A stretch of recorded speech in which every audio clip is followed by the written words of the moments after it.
Aujourd'hui, j'aimerais sortir du cadre habituel de Rizemol pour vous parler d'un format que je n'ai pas abordé pour le moment, la bande dessinée.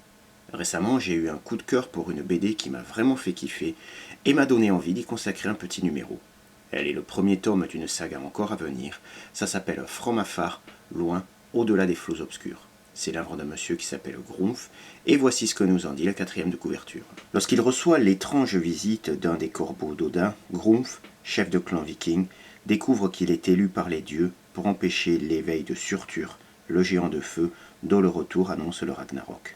Dans cet univers où la vie des braves est dictée par d'énigmatiques prophéties, ce chef déterminé devra faire face à son destin dans l'espoir d'éviter la fin des temps. Qui ce résumé donne à imaginer un univers au référentiel marqué par les légendes nordiques et le métal extrême, la genèse et le traitement de l'histoire de From Afar relèvent d'une originalité certaine.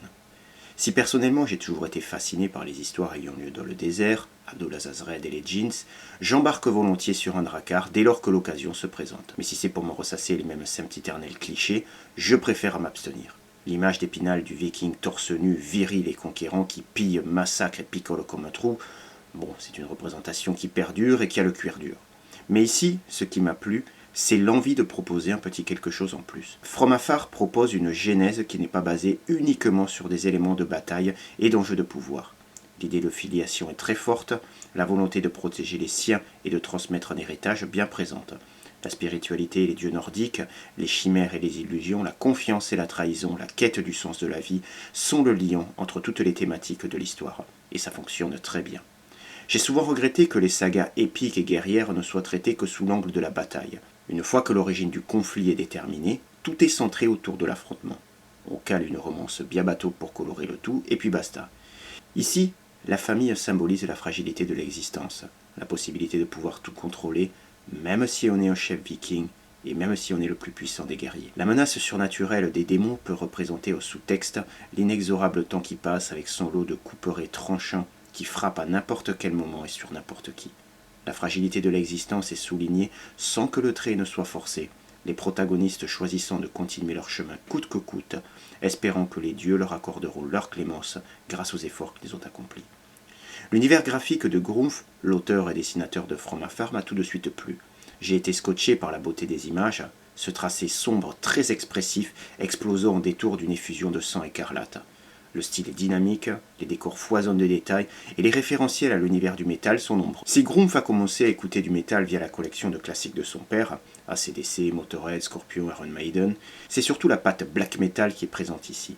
Il a commencé avec Satyricon, Immortal et Mayhem. Puis a suivi le Black Sympho avec Dimmu Borgir, Anorexia Nervosa et le Black Viking de Bathory avec Hammer Earth, puis plus tard avec Nordland 1 et 2. From Afar fait bien évidemment référence à la chanson d'Ensiferum, un des groupes préférés de Grumpf. Cela constitue la bande son idéale pour accompagner la lecture de cette BD.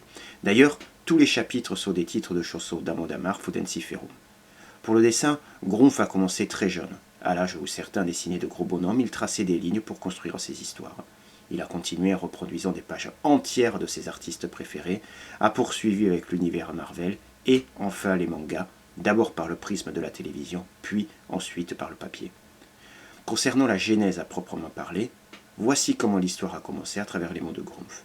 Nous sommes en 2016 et je ne dessine presque plus. Je rêve de refaire de la BD, je vais devenir père et je ne sais pas trop comment je vais gérer ça. Je me gave d'Ensiferum, d'Equilibrium, Batushka, Wada et regarde les hommes tomber. Je passe mon temps à écouter des trucs épiques. Et puis le matin de sa naissance, une énième fois, From Afar tourne en boucle dans mes oreilles. Il neige et je n'ai pas dormi. Je suis revenu à la maison chercher quelques affaires, puis je retourne vers la maternité. Il fait froid et je pense à ma fille que je viens de rencontrer, que nous avons appelée Eda, comme dans les recueils de textes des poètes scandinaves que je lis avec assiduité.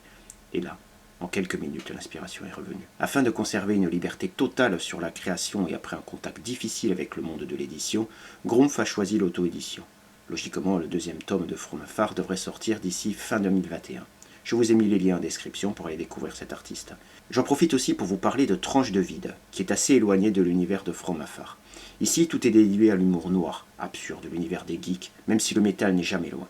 Les épisodes sortent régulièrement sur les réseaux sociaux, et si au départ le style était assez dépouillé, on retrouvera dans la suite des planches davantage d'ancrage et de couleurs. Les épisodes sortent régulièrement sur les réseaux sociaux, et si au départ le style était dépouillé, on retrouvera dans la suite des planches davantage d'ancrage et de couleurs. tranche de vide, et c'est presque le côté lumineux de From Afar, plus fun, plus récréatif. Et si on remonte encore plus loin, il y avait la première série développée par Grumpf, qui était un pastiche humour noir trash de Bonne Nuit les Petits, avec un nounours alcoolique et drogué, flanqué de 2 gamins jumeaux Goto-Masonia pour l'un, néo-nazi pour l'autre, et de marchands de sable salaces et dépressifs. L'idée de cette série introuvable était de repousser toujours plus loin les limites de l'acceptable, de rire de tout sans aucun filtre et sans aucun tabou.